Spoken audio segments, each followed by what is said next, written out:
18 horas. Notícias de Manaus, Amazonas, Brasil e do mundo. Agora na Mix. Olha aí, 6:04 em Manaus, juntos até às 7, eu, você e ela, Karine. Fala, Carlão, boa noite, muito boa noite pra você, sintonizado aqui com a gente em 100,7. Muito obrigada pela sua companhia. Estamos juntos a partir de agora até às 7 da noite, aqui no 18 horas. Mix. E é claro, hein, sempre solicitando a sua participação aqui no 18 horas, juntos até às 7. Você no WhatsApp é o 994887592, Karine. E vale também a sua participação para você que nos acompanha ao vivo pela live do YouTube. Manda sua mensagem de texto, participa também. E não esquece de seguir a gente nas redes sociais, no @18horasnews. Combinado, então, anote e participe, 994887592. Aquele giro inicial nas principais vias de Manaus, Karine. Vamos falar com o repórter André Meirelles. Boa noite, André. Por onde andas? Trânsito. Muito boa noite pra você, Karine. Boa noite pro Carlão e os ouvintes. Olha, tem um caminhão que colidiu contra o limitador de altura da passagem subterrânea ali na rua João Valério. O acesso no sentido São Jorge tá deixando o trânsito bastante complicado, concorrido ali pelo local. De novo aconteceu, Karine, Carlão, mas aí, né, essa ocorrência que acontece de um caminhão que acabou colidindo ali o limitador de altura, né? Tem ali a placa, a identificação, mas mesmo assim aconteceu essa ocorrência no local. Agora a gente tem também informações que tem dificuldade para trafegar na Avenida Brasil no sentido centro-bairro. Congestionamento começa desde ali da Caco Caminha e segue pela Avenida Brasil, continuando mesmo depois da prefeitura com trânsito carregado. Em um dos trechos, próximo ao centro de convivência da família do Santo Antônio, um carro de passeio está em pane mecânica e ocupa parte da via. Outro veículo também em pane mecânica, no mesmo sentido da via, só que próximo ao mini shopping Compensa. Então, a orientação aos condutores é que redobrem a atenção, né? E tem que ter paciência nesse trânsito de hoje. Daqui a pouco tem mais trânsito, Karine, Carlão. Obrigada, André Meirelles. Agora 6:06. 18 horas. Conferindo os destaques do programa 18 horas de hoje, policiais militares do Amazonas são presos acusados de crimes como desvio de ouro e lavagem de dinheiro. Na Compensa, a polícia é atacada por grupo que fazia homenagem aos criminosos amazonenses mortos na mega operação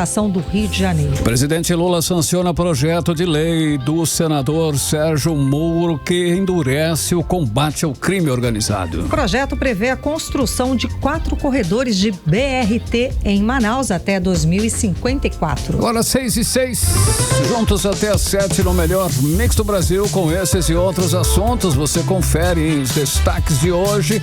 Os destaques desta quinta-feira, 30 de outubro de 2025, está no ar para você, querido ouvinte, mais uma edição do programa 18 horas. 18 horas. Mais uma vez, Karine, ouvintes, policiais do Amazonas foram presos em outro escândalo, em situação que virou rotina na gestão do governador Wilson Lima. Dessa vez, foram 3 policiais aí presos, acusados de desvio de ouro, conexão com garimpo ilegal e ainda lavagem de dinheiro. Os policiais militares presos são Antônio Temilson de Souza Aguiar, de 40 anos, e Gilson Luna de Farias, de 37 anos. Gilson Luna de Farias, de 37 anos. O outro preso é Felipe Pinto Ferreira, de 45 anos, que é policial civil.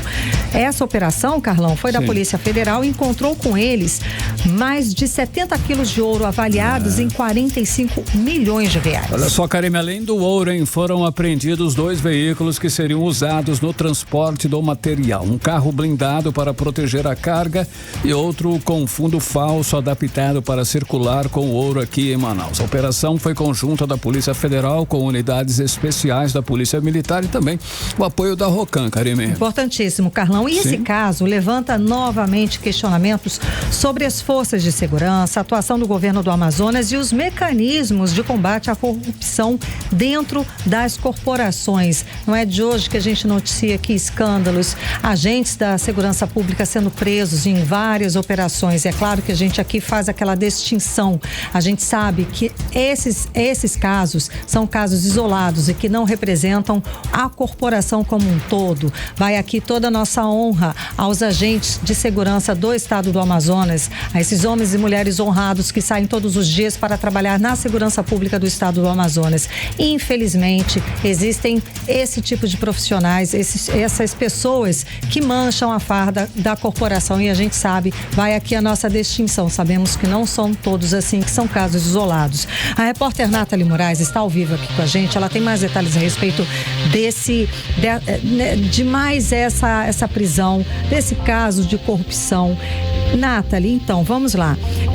Nesse caso envolvendo ouro, os policiais suspeitas de corrupção colocam mais uma vez a gestão do Wilson Lima na mira, né? E o que dizem as autoridades? Mais uma vez, casos de corrupção envolvendo a alta cúpula, envolvendo aí os agentes do governo Wilson Lima, não é isso? Muito boa noite para você, Karime, Carlão, e para todos que nos acompanham aqui no programa 18 horas da noite desta quinta-feira. Karime, né? Mais um escândalo nessa gestão quando a gente fala de segurança pública. Isso porque entre as 6 pessoas que foram presas, 2, né, policiais civis, 1 policial militar, 77 barras de ouro, né, avaliadas em mais de 45 milhões de reais. E assim, tudo isso poderia ter sido ainda pior, só não foi pior porque a população teve coragem de denunciar, tá, Karime? A ROCAM, a Ronda Ostensiva Cândido Mariano, chegou a essa residência no bairro Parque 10, na zona centro-sul de Manaus, na tarde desta quarta-feira, graças a uma denúncia anônima, né? Foi uma denúncia anônima, alguém foi ali, ligou para o 190 e disse que uma família estava sendo feita como refém dentro de uma residência no Parque 10. Quando a polícia chegou lá, existiam 7 pessoas dentro da casa, sendo os 3 policiais, 2 homens que não tiveram ali a identidade divulgada e um casal onde estava ali todo aquele ouro ilegal, que inclusive, né, segundo as investigações, esse ouro teria vindo da Venezuela, porque entre os presos existe ali um venezuelano e ele disse que ele era o responsável por toda aquela carga. E aí a polícia apurou que o marido, né, negociava o ouro com outros 2 homens quando esses policiais corruptos chegaram lá e aí interceptaram eles. Os policiais, Carlão, eles chegaram lá com um único objetivo: roubar aquele ouro. E aí, por isso, eles fizeram todas aquelas pessoas ali de refém. Eles renderam os homens e a mulher, amarraram. Quando a ROCAM chegou lá, essas pessoas estavam amarradas e foi quando alguém conseguiu perceber a movimentação ali no entorno da fez a denúncia. Era um casal?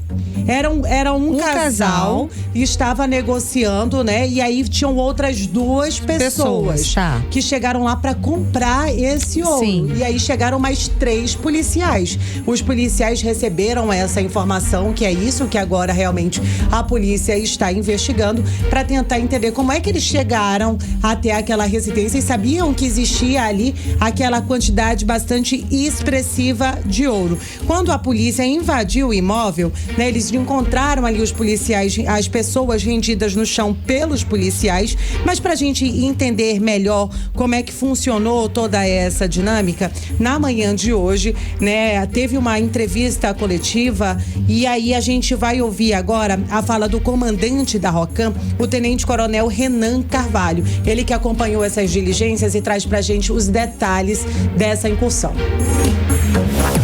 A ocorrência relatava que 3 elementos armados, com balaclava, colete, tinham invadido uma residência e feito uma família refém. A equipe ROCAM chegou no local, a gente cercou a casa, identificou, rendeu os 3 elementos armados e posteriormente a gente identificou que são policiais, né? 2 policiais militares e 1 policial civil. Fizemos a rendição de todos e fomos entender a ocorrência, porque a família estava no chão na casa, né? Lá no local tinham algumas barras de ouro na sala, né? Na casa. A gente entendeu então que a ocorrência dela estava errada, estava estranha. Fizemos a revista em todo o cômodo da casa e fomos encontrar o restante do ouro no tanque de combustível do carro na garagem, onde a gente encontrou o restante do ouro. São 77 barras, se eu não me engano, aproximadamente de 72,6 quilos de ouro, avaliado em 45 milhões de reais aproximadamente.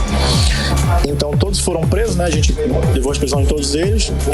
Foram 3 homens presos e 3 policiais militares presos também. A mulher da residência entrou como testemunha no flagrante. Você está ouvindo 18 horas. Karime, Karime, Carlão e ouvintes do programa 18 horas, a gente ouviu aí a fala do comandante da ROCAM, o Renan Carvalho, ele que acompanhou aí essa operação.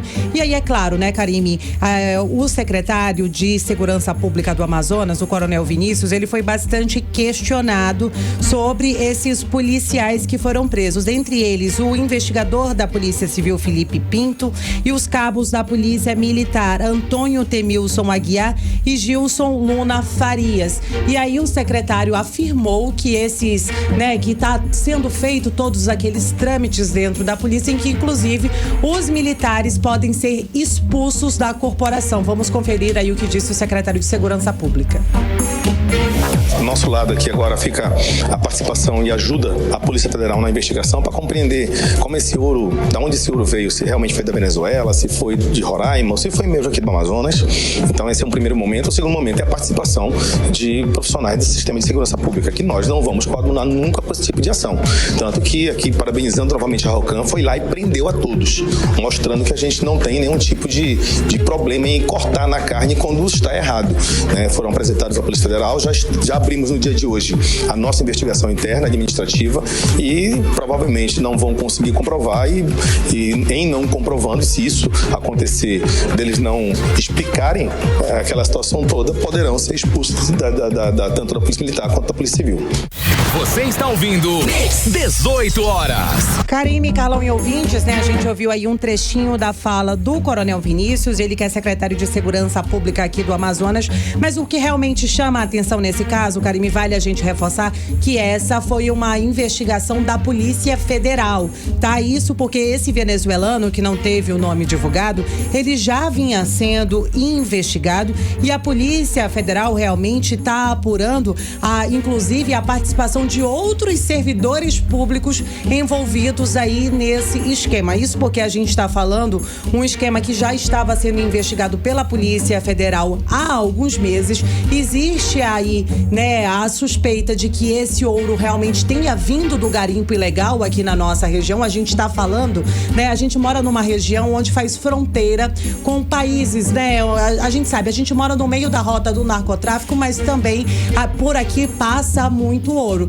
E o venezuelano que foi preso, ele assumiu que aquela carga de ouro era dele, mas vale a gente reforçar que a Polícia Federal segue investigando esse caso. Inclusive, a Corregedoria da Secretaria de Segurança Pública também já foi acionada para acompanhar o caso e vale a gente reforçar que os policiais envolvidos já estão passando aí por um processo disciplinar administrativo, onde devem ser avaliados se eles vão ser expulsos realmente da corporação. Mas acho que eles foram afastados, né? Eles estão afastados até o inquérito que o inquérito seja concluído. Sim, é a fase pelo final menos do afastados, né? Eles estão afastados e as outras duas pessoas permanecem presas até o momento. Carlão. Beleza, Nathalie, obrigado pelas informações. Realmente, né, ouvindo o que você falou, a gente percebe já há algum tempo que a situação da segurança pública no Amazonas, ela não está fácil, já chegou num nível que é alarmante, sem dúvida nenhuma, e agora com a mega operação lá no Rio de Janeiro, confirmou-se ainda mais a presença forte do Comando Vermelho aqui em Manaus, Karime. Carlão, sem dúvida. Agora escuta o que aconteceu na Compensa. Simplesmente um grupo se reuniu para homenagear os criminosos mortos nessa mega operação que aconteceu no Rio de Janeiro, gente. Imagina. A própria população chamou a polícia para falar sobre o que estava acontecendo. Daí o grupo que fazia essa homenagem aos criminosos mortos lá no Rio de Janeiro, eles receberam a polícia atacando, né? Claro, né? Imagina. Agora é o ponto em que a gente chega. A gente convive com criminosos de facção comemorando, homenageando, soltando fogos por aí numa boa, e quando a polícia chega ainda é atacada. Essa ação mostra o avanço das organizações criminosas, sem dúvida nenhuma, e também aparece muito claramente o enfraquecimento das estruturas de segurança do nosso estado aqui principalmente. Enquanto facções exibem poder e ocupam espaços, o governo Wilson Lima, ele segue sem conseguir dar uma resposta efetiva a toda essa violência que cresce não só em Manaus, mas é claro em todo o estado, no interior ainda. Pior ainda, né, Carlão? Pode ser pior, ainda é pior. pior. Ainda é pior, Carlão. A gente sabe que estamos aqui reféns do crime organizado, de várias facções criminosas. Temos Comando Vermelhos, temos PCC, temos facções internacionais que agem tranquilamente no estado do Amazonas. Nesse caso, a respeito dessa homenagem dos criminosos aos mortos lá, nessa mega operação no Rio de Janeiro, o repórter Kennethson Paz tem os detalhes para passar para a gente agora. Kennethson, então, esse grupo ainda tentou fechar a rua para fazer essa homenagem aos criminosos mortos lá no Rio de Janeiro. Conta mais. Boa noite, Kennethson. Oi, Karime Leão, muito boa noite para você, para o Carlão, para todos que acompanham a gente aqui no 18 horas da Rádio Mix Manaus. De fato, esses criminosos, eles estavam querendo fazer essa homenagem. A gente fala criminosos porque, gente, são atitudes que refletem o que a gente está falando. Se pessoas ligadas ao crime organizado estão fechando a rua, que já é um crime, isso daí já é uma infração, no qual você infringe o direito de ir e vir na Avenida Brasil, que é uma das avenidas mais movimentadas que dá acesso às áreas da zona oeste da capital, onde centenas de carros passam diariamente pelaquela localidade. E aí, essas pessoas envolvidas com crime organizado, querendo fazer apologia ao crime, querendo fazer homenagem a criminosos com passagem por tráfico de drogas e também por homicídios, inclusive alguns deles que a gente não vai nem citar o nome para não dar esse marketing, né, Karime? Para não dar ibope para esses criminosos, mas eles eram pistoleiros do CV, essa que é a verdade. E aí essas pessoas estavam querendo fazer essa homenagem por uma ação completamente imprudente, antidemocrática, porque isso sim é uma ação antidemocrática. Sem dúvida. De você dominar uma favela, de você oprimir a população, de você colocar elas contra a parede, assassinar as pessoas porque elas não queriam envenenar os policiais militares durante a operação no estado do Rio de Janeiro. Esse ele está falando da realidade do estado do Rio de Janeiro, que é o que as facções criminosas fazem. Não é mais só o tráfico de drogas, não. É terrorismo imposto nessas comunidades. É hora de ir e vir. Você tem que pagar para tudo, para subir, para estar em casa. Você tem que pagar para levar mantimentos. Tá tudo dominado. Então, é um terrorismo. Essas famílias, essas comunidades são reféns do crime organizado. Autoridade total lá. Exato. São eles. Como o Kennethson está falando. E o braço deles aqui, do Comando Vermelho, estava lá comemorando, ou melhor, fazendo homenagem, né, aos criminosos mortos durante a operação, fazendo também foguetórios e querendo fechar a rua. A própria comunidade denunciou. Exatamente, Karime. Mas quando a gente fala sobre esses quesitos que acontecem na favela do Rio de Janeiro, não é uma situação isolada do Rio. Aqui a gente tem situações, gente, aqui na nossa própria região. Nós estamos na Andrianópolis, bem próximo aos bairros Petrópolis, São Francisco, bairro Japim. Nessa região que nós estamos aqui, da área da Zona Sul de Manaus, existem vários comerciantes que eles são coagidos a pagarem taxa para criminosos, para poderem fazerem aquela falsa segurança. E aí, voltando ao assunto do bairro Compensa, gente, assim que a Polícia Militar foi informada a respeito sobre aquela tentativa de fechar a Avenida Brasil, os policiais militares daquela região foram ao local para tentar controlar a situação. E assim que eles chegaram lá, eles foram completamente cercados por uma população que não posso dizer que é uma população de bem, porque a gente tem vídeos, inclusive você que está acompanhando a gente pelo YouTube vai poder ter acesso a vídeos que mostram exatamente o que aconteceu. Uma equipe da 8ª SICOM, que estava fazendo patrulhamento ostensivo na região, foi cercada por pessoas que possivelmente estavam armadas, porque na narração não dá pra gente ouvir agora enquanto eu falando, mas na narração do vídeo dá pra ouvir uma pessoa falando que era pra papocar a cara do policial. Você imagina que isso não é uma população de bem falando de um policial. Isso no meio da rua. Isso no meio da rua. Aí e você no imagina. Início da noite, na madrugada. Ouve um trechinho do vídeo aí.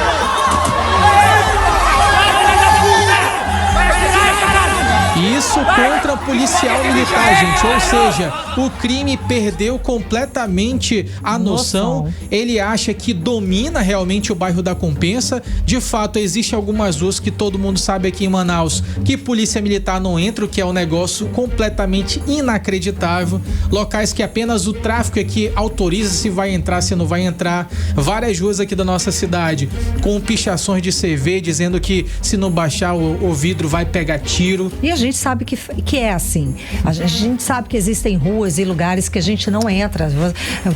A gente que trabalha, vocês que trabalham diariamente na rua cobrindo matérias, a gente sabe, não é qualquer lugar que o repórter entra para fazer matéria. Karime Lemos, já fui fazer uma matéria, Karime, só abrindo um parênteses aqui, já fui fazer matéria no bairro Petrópolis, no Beco Fragata. As pessoas sabem exatamente de onde é essa região, só tem uma entrada e uma saída. Eu fui fazer matéria sobre acidente e uma pessoa, por ter me dado informação, foi ameaçada de morte. Eu falei, senhor, por favor, não me dê mais nenhuma informação, entre para sua casa, eu vou sair daqui. E aí, para você ter uma noção, eu tive que sair, o motorista teve que sair em marcha ré, porque é apenas uma saída. Você imagina um risco, gente. Isso não é terrorismo. Se isso não é terrorismo, eu não sei. Com câmeras filmando, com microfones, com equipes de reportagem no local, o crime não teme mais ninguém. E essa que é a realidade da nossa cidade. As equipes da Polícia Militar acionaram reforço, a equipe da Rocan foi ao local, conseguiu controlar os ânimos, no entanto, não houve uma resposta clara que todo mundo queria. Qual que era a resposta clara, Karime? Armamentos fossem apreendidos, criminosos fossem presos, uma mega operação fosse realizada. Olha, se estão oprimindo o policial, vamos fechar a compensa. Vamos mostrar quem é que manda. Será que a gente vai deixar acontecer igual no Rio? Vamos deixar dominar? É aquele ponto que a gente falou, a gente está com muito perigo de chegar nesse ponto de não conseguir mais ter esse controle, de não ter mais ação policial eficiente, eficaz para proteger a população. Infelizmente, esse é um cenário, Karime, que já vinha dando indícios que iria acontecer. A gente falou nos últimos dias sobre isso. A gente vai voltar a ouvir o especialista em segurança pública, Amadeu Soares, ele que fala pra gente que isso já era previsto. Vamos ouvi-lo. Era previsto, né, que eles tentar fazer alguma coisa pela morte dos 5 amazonenses lá no Rio de Janeiro, né? É fato, e me parece que ficou restrito a apenas uma rua e a polícia conseguiu sufocar o movimento. Inicialmente havia ação policial, depois chegou reforço e aí conseguiram abafar. Mas isso não vai ficar restrito somente àquilo ali, eles vão tentar fazer mais alguma coisa. À medida em que a pressão for baixando lá no Rio de Janeiro, eles vão também normalizando as ações dele. E como aqui é um território livre para eles, pode esperar aí que vai ter alguma coisa. Nós esperamos que não, né? A gente torce bastante para que não aconteça, mas infelizmente essa é a realidade. Sempre que o crime quer passar um recado, faz foguetório na cidade e parece que tá tudo de boa, né? Exatamente. Não temos estratégia, não temos um pulso forte, suficiente e eficaz para agir contra essa criminalidade cada vez maior, não só aqui em Manaus, mas em todo o estado do Amazonas. Muito obrigada, Kennedy Sampaio, pelas informações. E em todo o Brasil, hein? Exato. 6h26, você no melhor mix do Brasil. 18 horas. Continue aí em 100,7. Aproveite o 18 horas. Nós estamos com os destaques do dia para você, hein? Nosso WhatsApp, você pode participar tranquilamente. É o 994887592. E a gente lá nas redes sociais, estamos presentes no @18horas news, só para você. Mix. Olha só, Karime, que o trânsito de Manaus está cada vez pior. Não é novidade para ninguém, não é isso? Cada vez mais caótico, tá difícil realmente. Isso nós já sabemos, nós vivemos isso dia a dia. Agora, um estudo nacional prevê que Manaus, a construção de 4 corredores de BRT até 2054. Essa é uma boa, hein? A promessa de viagens mais rápidas, o trânsito, é claro, fica mais seguro e o ar mais limpo, né? Todo mundo agradece. É o sonho, não é, Carlão? A construção desses corredores faz parte de um estudo do governo federal e do BNDES, com investimento aí que conta com quase 3 bilhões de reais. Vamos acompanhar os detalhes desse projeto dos sonhos agora com a Odineia Araújo. Odineia, boa noite, que seja bem-vinda essa proposta, né? Mas quando é que isso sai do papel, Odineia? Isso ainda é um mistério. Apesar da projeção, as obras ainda não têm data definida. O que se sabe por enquanto é que serão 48 quilômetros de faixas exclusivas ligando várias zonas da capital. A previsão é reduzir o tempo de viagem e as mortes no trânsito, além de eliminar 34 mil toneladas de gás carbônico na atmosfera e economizar quase 900 milhões de reais em deslocamentos. Essas são as promessas de um estudo do governo federal em parceria com o BNDES, o Banco Nacional de Desenvolvimento Econômico e Social, que prevê a criação de 4 corredores de BRT, o Bus Rapid Transit, até 2054. O investimento, como vocês disseram, está estimado em 2 bilhões e 800 milhões de reais. A economia com deslocamentos pode chegar a 887 milhões de reais até 2054. Para o especialista em mobilidade urbana Manuel Paiva, é um privilégio para Manaus ser contemplada nesse projeto do BNDES. É uma oportunidade que nós temos de oferecer à população mais carente, que mora longe, que não tem renda suficiente para comprar seu carro, para usar o aplicativo, que ela tenha um transporte coletivo urbano mais confiável, mais seguro, mais acessível, muito mais inclusivo e, acima de tudo, com a tarifa justa. A Prefeitura precisa validar. A Prefeitura precisa validar porque ela tem algumas tarefas, por exemplo. Ela precisa, efetivamente, ela que é responsável para dizer: eu aceito esse tipo de investimento. Ou seja, mais moderno, fazendo Manaus uma capital exatamente da sustentabilidade através de um transporte menos agressivo à natureza, um transporte mais silencioso, um transporte mais confortável. O modelo BRT já existe em Curitiba, Recife, Fortaleza, Rio de Janeiro e São Paulo, além de outros países como a Colômbia. Em Manaus, o projeto atenderia menos de 1 milhão de pessoas, ou seja, uma média de 830 mil usuários do transporte público. E isso, na avaliação do especialista em mobilidade urbana, Manuel Paiva, é o calcanhar de Aquiles do projeto. Ou seja, atende toda a cidade? Não. Não atende toda a cidade, parte da cidade. O próprio projeto já diz, tem uma limitação de 33% atendendo ao sistema de transporte. A complexidade da solução de mobilidade para a cidade, ela requer uma política de Estado para que nós possamos enfrentar efetivamente que hoje Manaus é uma cidade voltada para o automóvel, quando 94% da sua frota que roda em Manaus é constituída de exatamente veículos automóveis de 4 rodas e também de motocicletas. O projeto faz parte do Estudo Nacional de Mobilidade Urbana, que mapeou 187 obras em todo o Brasil, somando mais de 430 bilhões de reais em investimentos.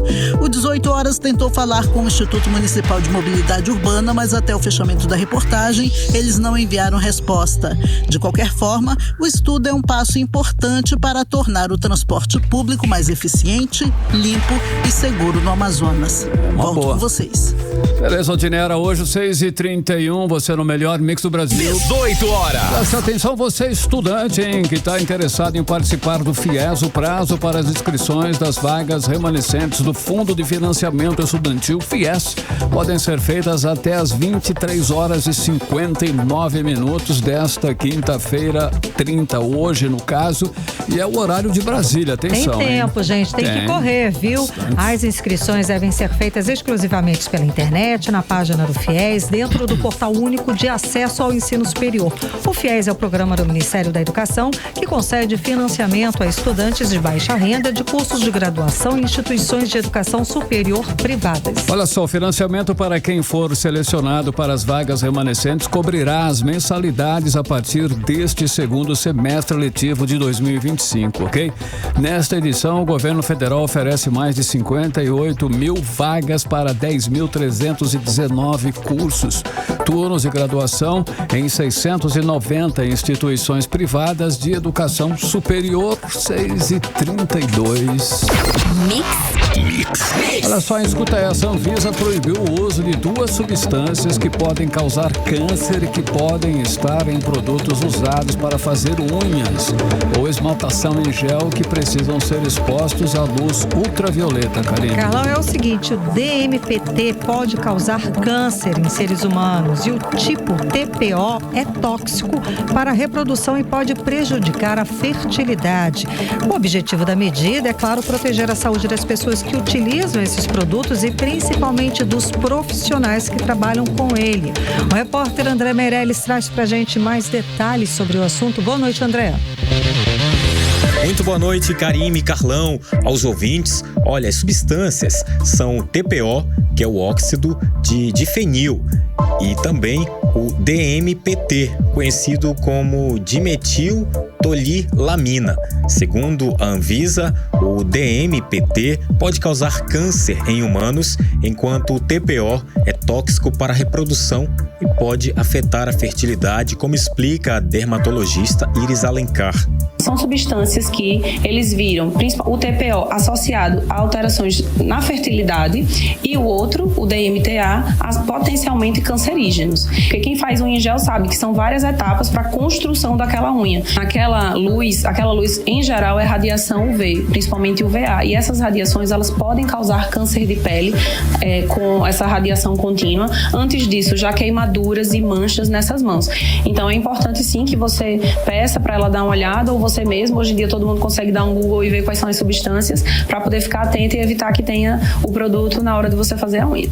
Bom, essa decisão da Anvisa foi aprovada nessa quarta-feira e vale imediatamente para a fabricação, importação e registros de novos produtos. As empresas têm 90 dias para tirar do mercado os cosméticos que já estão à venda. Com essa medida, o Brasil se alinha à União Europeia, que também baniu as substâncias. A Anvisa destacou que a decisão é para proteger a saúde de quem usa e principalmente de quem trabalha diariamente com esses produtos. Depois do prazo de 90 dias, os produtos com essas substâncias vão ter os registros cancelados e devem ser recolhidos das lojas. Volto com vocês. Legal, André Meirelles, 6h35 e você está no melhor mix do Brasil. 18 horas.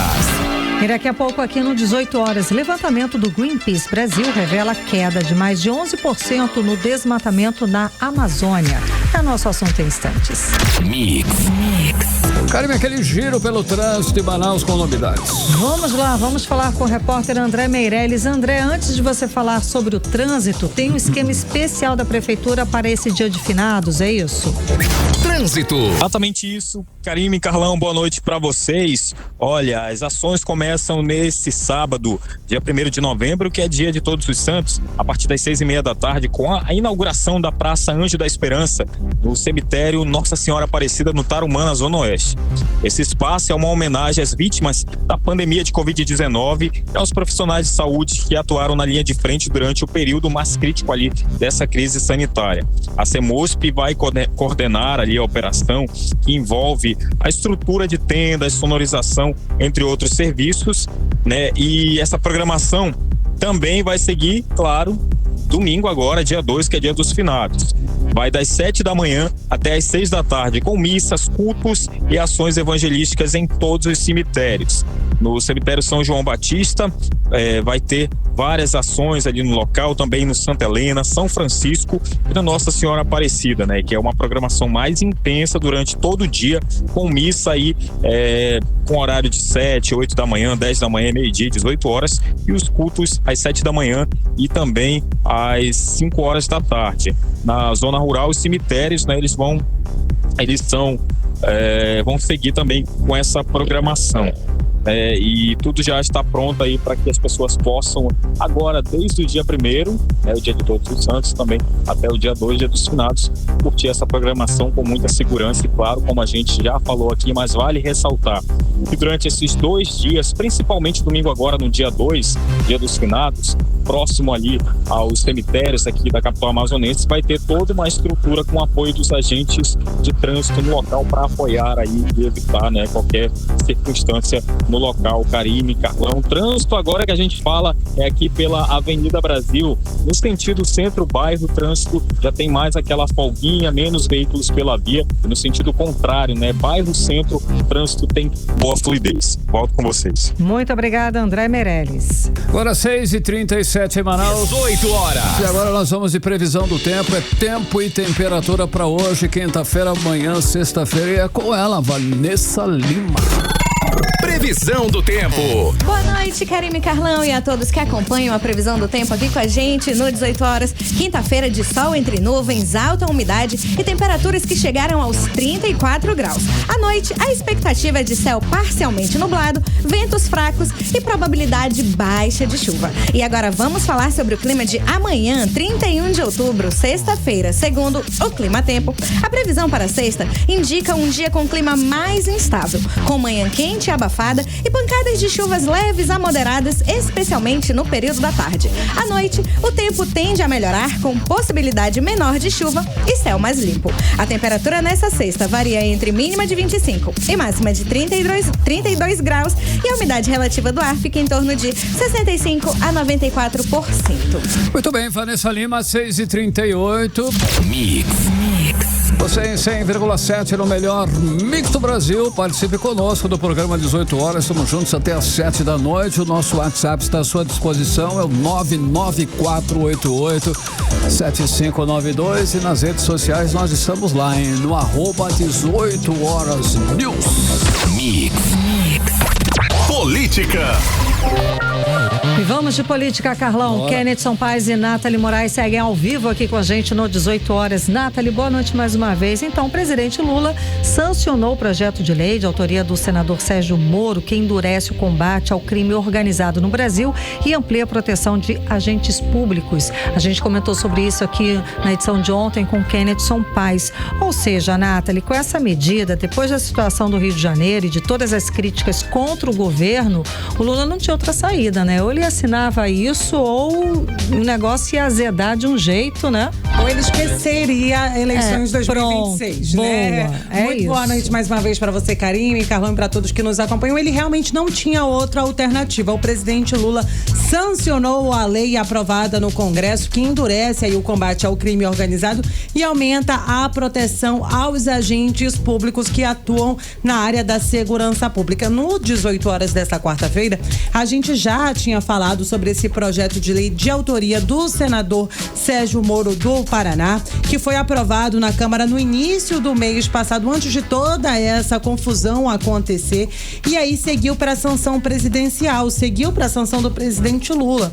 Só que ele não tinha, diante de toda essa operação que aconteceu no Rio de Janeiro, o Lula não tinha outra alternativa depois de chegar da viagem da Ásia. Ele tinha que sancionar realmente esse projeto de lei, né, que é um importante avanço no combate ao crime organizado. E segundo o senador Sérgio Moro, esse projeto de lei, Kenneth Paes, ele não só protege aí os agentes da lei que estão na linha de frente contra o crime organizado, mas também estende aí essa proteção de escolta aos agentes que já são aposentados, que estiveram em situação de risco. Realmente, depois de toda essa situação que a gente perdeu aí 4 guerreiros que estavam nessa linha de frente, não lá tinha... no Rio de Janeiro. No Rio de Janeiro, exatamente, não tinha realmente como esse projeto de lei não entrar em vigor. Agora, os profissionais que atuam em regiões de fronteiras consideradas de maior vulnerabilidade e sob influência de organizações criminosas passam a ter maior proteção. Chegou tarde esse projeto,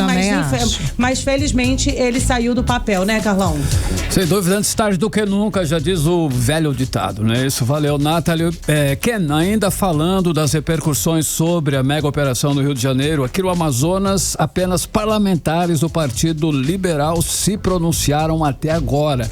Como esse silêncio pode ser interpretado, Ken Paes? Então, Carlão, houve ali uma certa evolução desse assunto nas redes sociais. A gente estava acompanhando desde o dia da operação e a gente viu que as grandes movimentações que aconteciam nesses bastidores da política amazonense eram voltados mais para aqueles políticos ligados ao PL. No entanto, houve novas manifestações, Carlão. A gente vai ouvir agora o comandante Dan, ele que é da Comissão de Segurança Pública daqui do nosso estado do Amazonas, ele que vem denunciando ao longo de bastante tempo as irregularidades aqui no nosso estado do Amazonas a respeito sobre as delegacias sucateadas no interior do nosso estado do Amazonas, as databases atrasadas, o auxílio fardamento que não está sendo pago, também já denunciou a falta de concurso e nomeação dos aprovados. A gente vai ouvir agora o comandante Dan, ele que faz uma análise sobre essa situação, essa conexão do crime organizado do Rio de Janeiro com o Amazonas e como ele avalia esse cenário. Vamos ouvi-lo.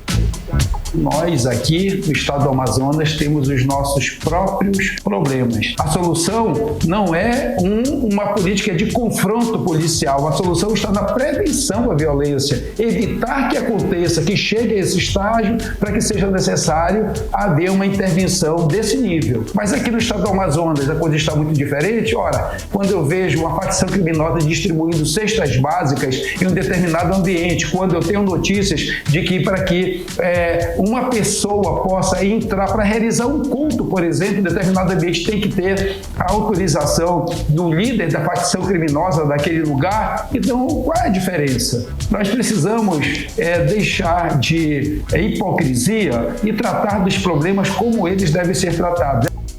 O deputado Sidney Leite também, nosso deputado federal, ele mais uma vez se pronunciou, ele que já tinha confirmado para nossa equipe de reportagem com exclusividade que iria entrar ali no governo federal para solicitar uma intervenção federal na segurança pública do estado do Amazonas. Ele comentou um vídeo que foi divulgado pelo próprio governador Wilson Lima, alegando ali, desejando ali os parabéns ao governador do Rio de Janeiro, enquanto a situação no Amazonas não está nada boa. Foi isso que falou o deputado Sidney Leite. Vamos ouvi-lo. Seria cômico se não fosse trágico. Como se ele fosse um exemplo na segurança pública. Governador, tenha vergonha na cara. O senhor não é exemplo na gestão pública, muito menos na segurança. As delegacias na cidade de Manaus fecham às 17 horas. Não funcionam no sábado, no domingo e no feriado. O governador não paga a database, que faz concurso e não chama os aprovados, tanto para a Polícia Civil, Polícia Militar, Detran, Bombeiros, que não disponibiliza instrumento para que os policiais possam exercer seu trabalho com dignidade, que não tem um planejamento e uma organização efetiva para o enfrentamento dos piratas do Rio na região do Médio Solimões. E esse descaso na segurança, ele não ocorre só na cidade de Manaus. Tem municípios que têm 4 policiais. Uma realidade que não é isolada, né, gente? A gente já noticiou várias vezes aqui no 18 Horas a respeito disso, mas infelizmente essa realidade parece que está sendo esquecida ou talvez ignorada pelo próprio governo estadual. Karime Carlão. Está sendo negligenciado, isso aqui é a verdade, Nathalie. Seguimos o assunto. O governador Wilson Lima declarou apoio, como a gente ouviu agora, à operação policial lá do Rio de Janeiro, afirmou que o combate ao crime organizado é fundamental, mas é lógico, ele foi nas redes sociais fazer essa declaração e não ficou impune, porque a enxurrada de críticas foi rápida. Virou motivo de chacota, eu diria assim, Karime, realmente. Ele foi ali prestar apoio, solidariedade ao governo do Rio de Janeiro, mas não adianta tapar o sol com a peneira, porque a gente sabe que a nossa situação não é fácil e os amazonenses não perdoaram a publicação do governador Wilson Lima nas redes sociais. Realmente choveu ali foi uma chuva de críticas, porque, Karime, entre os problemas apontados, falta fardamento, falta database, falta policiais nas ruas, faltam viaturas e a população amazonense não perdoou esse clima de insegurança que existe em todas as zonas aqui da nossa capital. Falou sobre a falta de delegacias no interior do nosso estado, e quem também não perdoou essa situação foi o vereador da Câmara Municipal de Manaus, Sargento Salazar, que criticou a postura do governador Wilson Lima depois de manifestar solidariedade ao governador do Rio de Janeiro. Nas redes sociais, o vereador realmente afirmou que o governador Wilson Lima está tentando hype, está tentando aparecer, enquanto o Amazonas se afunda em um caos. Eu separei um trechinho aí desse vídeo dele nas redes sociais, que inclusive tá bombando, viu? Ao contrário da publicação do governador Wilson Lima, o vereador Sargento Salazar tem sido aplaudido por criticar a gestão estadual. Vamos conferir aí um trechinho. Governador, atraso de vida. Deixa eu te fazer uma pergunta. Tu tá com problema no teu barraco? Governador? Tu não consegue resolver os problemas nem do estado do Amazonas? Tu quer apoio ao Rio de Janeiro? Tu só pode ter problema. Tu não consegue resolver os problemas nem da saúde, nem da segurança do teu estado. Atraso de vida. Tu quer apoio ao Rio de Janeiro. Meu irmão, tu tem problema realmente. Hoje eu tive a certeza. Você está ouvindo 18 Horas. É isso, Karime, Carlão. A gente ouviu aí a fala do vereador Sargento Salazar. Voltando aqui, Kellerson Paes, olha só, os parlamentares votaram aí um relatório da medida provisória que formula as regras do setor elétrico, relatada pelo senador Eduardo Braga. O texto promete mais eficiência e competitividade sem aumentar os custos para o consumidor. É isso mesmo que está acontecendo, Ken? Exatamente, Carlão. Essa é a MP 1304, que formula as regras do mercado de energia no Brasil e pode impactar diretamente no bolso do consumidor. A principal mudança é que em até 24 horas, cada brasileiro poderá escolher de qual empresa quer comprar energia elétrica. E a ideia é aumentar a concorrência. E com isso, Carlão, reduz as contas de luz. Olha só que vantagem, cara. Aí é bom. Boa. Nossa, muito bom. A MP também amplia a taxa social de energia, garantindo gratuidade total nas contas de luz para 4,5 milhões de famílias de baixa renda. Mas o texto dividiu muitas opiniões. Parlamentares criticaram a cobrança de R$20 por gigawatts hora para novos produtores de energia solar, dizendo que a mudança desmotiva quem investe em fontes limpas. A gente vai ouvir agora o relator da MP, que é o senador Eduardo Braga, que ele rebateu essas críticas e garantiu que o consumidor não vai ser prejudicado. Vamos ouvir Eduardo Braga. A garantia de que o consumidor desta feita não será penalizado para gerar ainda mais elétricos e energéticos no sistema, fazendo com que a tarifa fique cara para o consumidor, isto tem hoje começo e fim a partir da votação do relatório no dia de hoje na comissão mista da MP 304. Ou seja, Karime e Carlão, energia limpa, energia que você pode comprar agora de onde você quiser, e o melhor de tudo é que você vai poder pagar mais barato. Eu já estou confiante. Eu já estou querendo, certo, eu já quero para mim. Eu tenho esperanças. Muito obrigada, Kellerson Paes e Nathalie Moraes. Nathalie Moraes, 6h52 em Manaus. 18 horas. Economia. E agora conferindo o mercado financeiro, indicadores econômicos de hoje, o dólar fechou em alta de 0,42%, cotado aos R$5,38. O euro fechou em queda de 0,26% aos R$6,22. E o Bitcoin fechou em queda de 2,98% aos R$575 mil. E o Bovespa fechou em alta de 0,14% aos 148.836 pontos. E a antecipação do saque aniversário do FGTS passa a ter novas regras a partir de sábado, dia 1º de novembro. As mudanças restringem a modalidade em que o trabalhador contrata empréstimo bancário para adiantar valores que receberiam do FGTS. A partir de novembro haverá um teto para os recursos antecipados, além de um limite no número de parcelas futuras que poderão ser contratadas. Exato. Nos primeiros 12 meses das novas normas, vai ser possível antecipar até 5 saques aniversário realizados anualmente.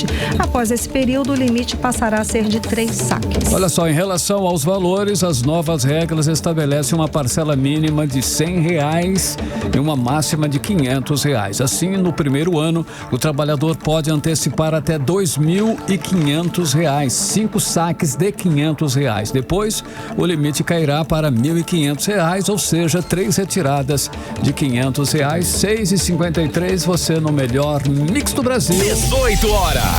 Olha só, a rede de acolhimento a pessoas em situação de rua em Manaus ganhou reforço. O prefeito Davi Almeida inaugurou 3 novos espaços sociais no centro da capital. Isso é bom, hein? Exato, Carlão. É o Centro Pop, a Casa de Passagem Padre Orlando Barbosa e o Centro de Atendimento e Desenvolvimento Social.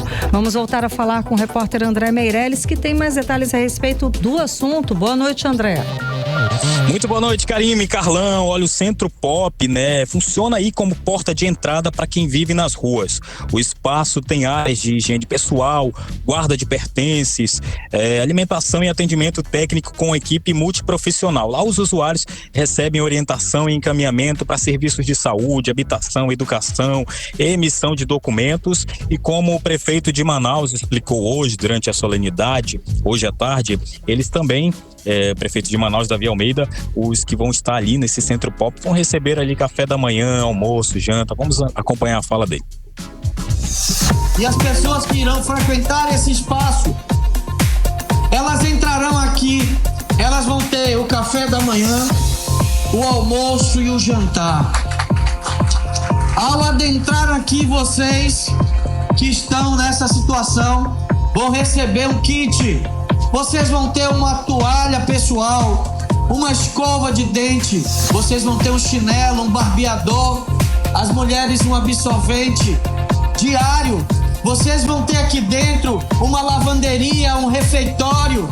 A cama de vocês vai estar com ar-condicionado, vocês vão ter o colchão, vocês vão ter o cobertor, vocês vão ter o travesseiro, vocês vão ter o abraço do poder público que ora e nesse momento abre as portas de um lugar digno para acolher a cada um de vocês. 18 horas. Tá, então, a gente conferiu a fala do prefeito de Manaus, Davi Almeida. Karime, Carlão, a casa de passagem Padre Orlando Barbosa vai funcionar 24 horas por dia, como o prefeito já reforçou ali, com refeições diárias, banho, lavanderia, dormitórios para homens e mulheres e famílias, né? Além também de salas de convivência e atendimento psicossocial, né? Essa nova estrutura, 745 metros quadrados, é uma unidade que amplia a capacidade de acolhimento e oferece um ambiente mais humano. Agora vamos atualizar a situação do trânsito aqui pela Avenida Brasil. Karime, Carlão, tem uma manifestação aqui no local dos moradores locais que fecharam a via no sentido centro-bairro. E aí o trânsito já sabe, né? Você que está nos acompanhando nesse momento, evita a Avenida Brasil, a via continua interditada, a manifestação continua por aqui, então tá muito complicado a situação para quem quer acessar a Avenida Brasil no sentido centro-bairro. Tem que evitar, tem que procurar uma outra rota alternativa, porque até no sentido contrário, que o carro 18 horas está nesse momento, acompanhado inclusive da Polícia Militar aqui no local, no sentido voltando, né, para o centro, bairro centro, o trânsito também está muito concorrido, trânsito lento aqui pelo local. Karime, Carlão. Tá ótimo, obrigada, André Meirelles. Para 6h57 em Manaus. 18 horas. Olha só, a segurança pública é assunto da semana e não é por acaso, não. É uma das maiores preocupações de quem mora em Manaus ou no interior do Amazonas. Mas mesmo com todos os desafios, nós temos aí uma boa notícia. Mais de 100 novos policiais da Guarda Municipal foram formados e vão reforçar a segurança nas ruas da nossa cidade, em Karime. Exato, e hoje foi essa cerimônia. O Kennedson Paz estava lá e traz os detalhes pra gente. Boa noite, Kennedson. Manaus vai ganhar reforço na segurança pública. A prefeitura anunciou a formação de mais de 100 novos guardas municipais que em breve estarão nas ruas, garantindo mais proteção para quem vive e trabalha na capital amazonense. A meta da prefeitura é ampliar o número de bases da Guarda Municipal e intensificar as ações de patrulhamento em praças, avenidas e espaços públicos. O objetivo é aumentar a presença do poder público, onde o cidadão mais precisa, nas ruas. Vamos ouvir agora o prefeito de Manaus, Davi Almeida. Nós temos base no centro, na zona oeste e na zona leste. Nós estamos sempre esperando formar mais esse efetivo. O nosso efetivo armado não é o suficiente para ampliar. Nós temos até no ano de 2028 para ter mais 3 bases, zona norte, mais uma na zona oeste e 2 bases na zona norte, mais uma base na zona oeste. Com isso, a gente vai concluir a descentralização da nossa Guarda Municipal. Serão 6 bases até 2028. Ainda de acordo com o prefeito Davi Almeida, até dezembro, os novos guardas devem começar a atuar com foco especial no centro de Manaus, reforçando a segurança durante o período de maior movimento no comércio e nas áreas turísticas. O prefeito também anunciou um novo concurso público em 2026, com oferta de mais de 500 novas vagas para ampliar o efetivo e fortalecer ainda mais o trabalho da Guarda Municipal. Vamos ouvir novamente o prefeito Davi Almeida. Que vai ser lançado no mês de março, o concurso deve acontecer no mês de julho, agosto, para 590 novos guardas municipais, com algumas modificações, como, por exemplo, a exigência de carteira de habilitação ao mês, para que possa compor aqui os nossos quadros. Então, é mais uma etapa. Os aprovados nesse concurso no ano de 2026 vão adentrar ao efetivo no ano de 2027. Como nós temos um planejamento de poder, até o ano de 2028, estarmos com 1.000 homens e mulheres armados na cidade de Manaus. Nós já temos mais de 500 que são guardas patrimoniais e Prefeitura destaca que o papel da Guarda Municipal não é substituir nem competir com a Polícia Militar do Amazonas, mas atuar de forma integrada. Vamos ouvir o prefeito Davi Almeida. Eu quero aqui destacar que a Polícia Municipal, de forma alguma, está competindo com a Polícia Militar. Nós estamos ocupando um espaço que nos é devido. A segurança pública continua na responsabilidade do Estado, tráfico de drogas do governo federal, narcotráfico, mas nós não vamos nos esquivar de trabalhar também com a segurança pública. Então, cada um fazer a sua parte e a Guarda Municipal chega para ocupar o espaço que estava vazio. O secretário municipal de Segurança Pública, Alberto de Siqueira, também explicou como funciona essa parceria do município com o Estado. Veja, a gente não está competindo com o Estado, né? A gente não compete, nós estamos somando esforços. Eu não posso jamais querer que 300 homens armados façam o que 7 mil homens da PM estão fazendo. Não tem nem proporção isso. E o que a gente pode fazer é trabalhar de forma integrada. Por exemplo, se a Guarda Municipal está na Praça dos Remédios, a Polícia Militar não precisa estar lá, então ela ocupa outro espaço. Então, quando você soma policiais na rua, você pode pulverizar o serviço público, né? Então, a gente está ocupando espaços, fazendo patrulhamento, parando ônibus, abordando pessoas, prendendo pessoas com mandado de prisão em aberto. Kennedson Paz para o 18 horas. Legal, Kennedson. Você está ouvindo 18 horas. 18 horas. 7:01, seguimos direto para o editorial 18 horas. Editorial 18 horas. Olha, no momento em que o país inteiro discute o combate ao crime organizado, policiais são presos em Manaus cometendo crimes. Os presos são suspeitos de integrar um esquema de desvio e comercialização de ouro com possíveis conexões no garimpo ilegal e também lavagem de dinheiro. É preciso destacar que foi uma operação da Polícia Militar que prendeu os suspeitos, um corte na própria carne da instituição. Indica mais uma vez que agentes públicos de segurança no Amazonas estão envolvidos com organizações criminosas. Os próprios policiais honestos sabem que o colega que comete crime é muitas vezes pior que um bandido comum, pois usa de forma corrupta os recursos da própria instituição policial para enriquecer ilicitamente. Os fatos comprovam até onde pode ir a influência dos criminosos, até mesmo no coração das instituições policiais. E mais uma vez apontam para a necessidade urgente do país discutir com profundidade como melhorar a segurança de seus cidadãos, sem cair na armadilha de espetacularização do processo e dos discursos eleitoreiros. 18 horas.